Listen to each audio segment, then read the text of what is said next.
Hey y'all, it is your favorite nigga reader back with another story time.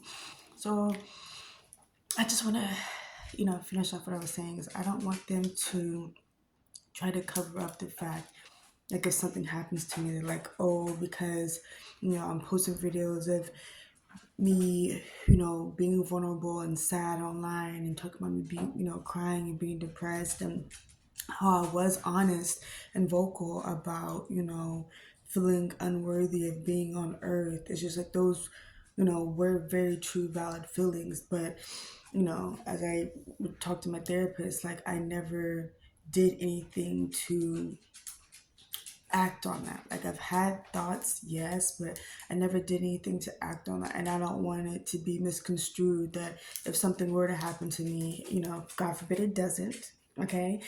That it's like, oh, well, she said this and she posted that, so it's definitely that. It's just like, no, like I'm going against some really big corporations. And, at the time when I first decided to do it, I was just like, look, very just like, I need justice and,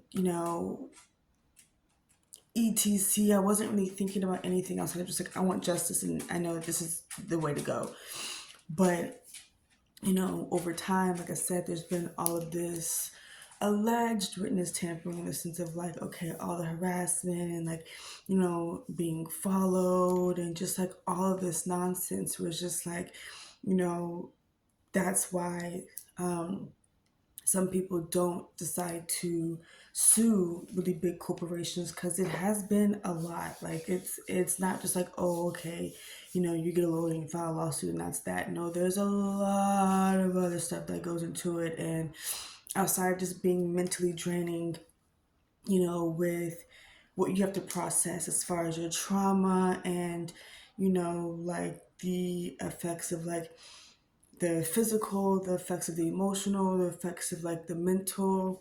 And so, okay, again, going through that physically, I'm not able to do everything I was able to do before, like at all. I'm still in a wheelchair. My body still hurts, like so very bad. Okay, and it's just like, and even that, I have to constantly do that. It's like, and then to the emotional, it's just like, okay, well, outside of just like feeling unworthy of being on earth, it's just like, well, would anybody like, friend, family, partner, would anybody accept me with all that I have going on?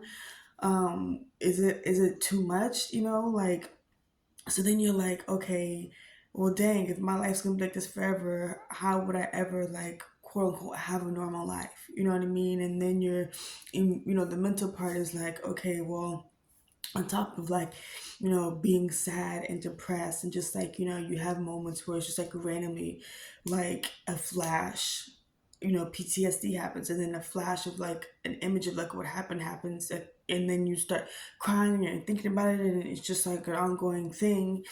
Then like, like again, mentally, like why would these people, torment me the way that they did? Because it literally felt like a torture camp.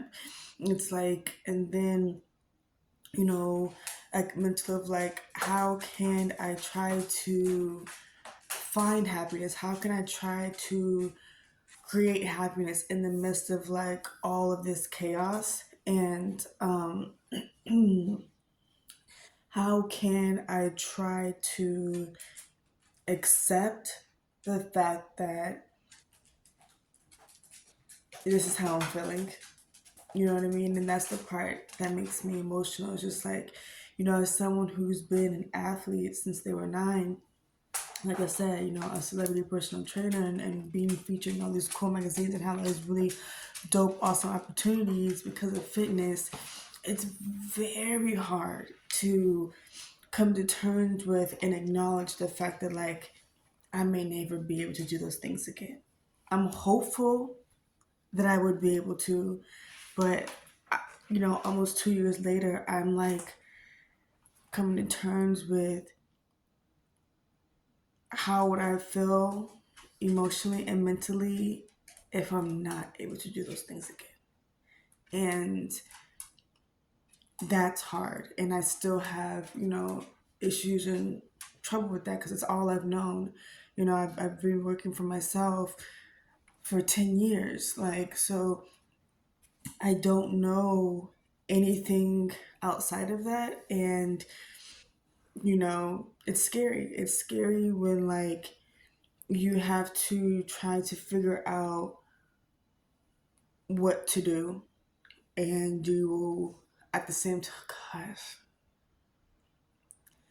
at the same time of trying to get justice, you know, you're trying to bring awareness to the situation because you see what they're doing behind the scenes and it's not okay and it's not fair. So you're trying to bring justice so, you know, these crooked people don't get away with being crooked. It's like, and then you're also trying to recover and like rehab yourself when you're trying to create a somewhat normal life.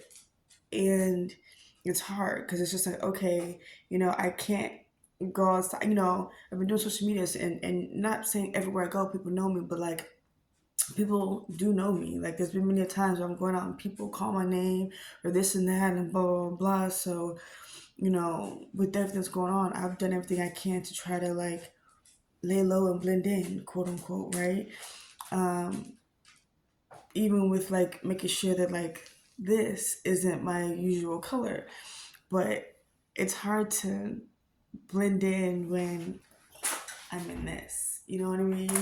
And that's one of the reasons why when, you know, I was able to walk, and even though like my walk wasn't perfect, you know, it was very painful to walk. I was in hopes that like I would be able to, because then eventually if I were to go out and do something, I would blend in and I could make it to where no one would really know who I was.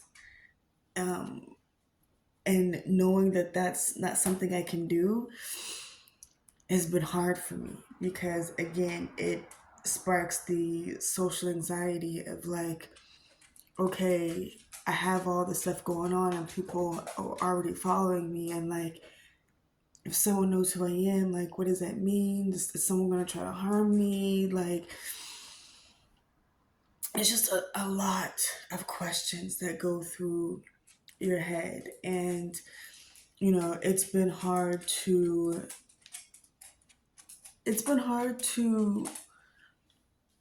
maintain any type of normalcy in my life, like relationships, anything. It's just like, you know, you're talking to people and people want to acknowledge the elephant in the room, which is me and the, you know, disability and everything like that. But at the same time, I feel like it's hard for people to process who know me, um, what's happening, what's going on. And because it's hard for them to process that, they don't know how to be there for me in the way that I would need, in the way that I would need somebody to be there for me. Um, because it's too hard for them to see me like this. And that's hard.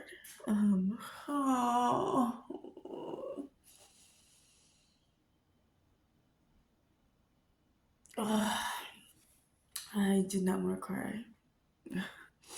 It's hard for them to see me like this. So what has happened is everybody just avoids me. Everybody just avoids me because then they don't have to see me like this. They don't have to talk to me or hear what's going on. They don't have to anything. They don't have to deal with it. So it's like because of that, I'm left to, you know, try to figure out how to put my life back together on my own. And it's been hard. But it's like, okay,